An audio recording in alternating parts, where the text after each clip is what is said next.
I know what you're thinking, and no, this is not a joke. This little, inexpensive Casio A158W is my absolute favorite watch right now. So with watches in my collection from Rolex, Vacheron, and Lange, why on earth would I buy a $19 watch, right? Well, I'm gonna tell you why I bought it and also why I cannot take it off my wrist.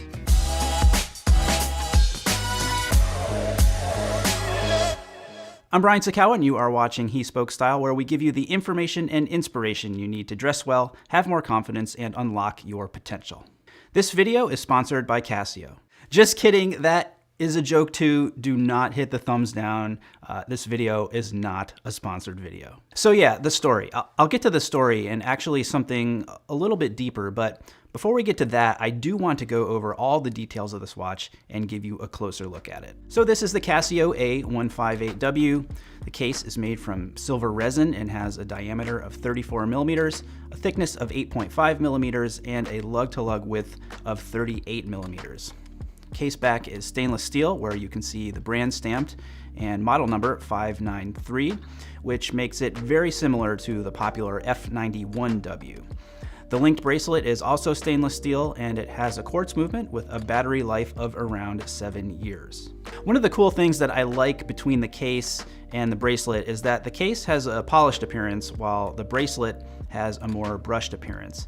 Some people might not like that, but for me, it's a nice contrast that adds some subtle visual interest. On the dial here, we've got a crisp LCD screen which displays the time, hours, minutes, and running seconds, and you can easily toggle between 12-hour time and 24-hour time with the pusher on the right. Above the time, kind of between the hours and minutes, you have the day of the week, and then over to the right, above the seconds, is the date. The screen does have a backlight that you operate with the top pusher on the left side of the case, but honestly, it's very weak and only really provides any kind of value in near complete or complete darkness. Not very useful, but one of its charms. More on that later. With the bottom pusher on the left, you can cycle through the watch's various operations. First is the alarm function, then the stopwatch, which is very intuitive to use. Start, stop on the right, and reset on the top left. And then finally, you get to where you can set the date and time. On the wrist, this watch is just an absolute joy to wear. I mentioned the size, which makes it ideal for those of us with smaller wrists. And what I also like about that is that unlike the G-Shock, which gets a ton of attention and really calls attention to itself, the A158W is a much more subtle piece. It's very light, so you basically don't even know you're wearing it. And really the best part about this watch, other than the price at just $19, is the look. It's got a great retro style and feel, which if you grew up in the 80s, like me, really gets those nostalgia juices flowing. So that brings us back to the question of why did I buy this watch? Now, the honest truth is that I actually bought this watch for another video that is coming up in a couple of weeks. I'm going to be doing a series of videos comparing cheap or inexpensive watches with the real luxury watches that they are trying to emulate. Anyway, the ironic thing is that I didn't buy this watch for the watch itself.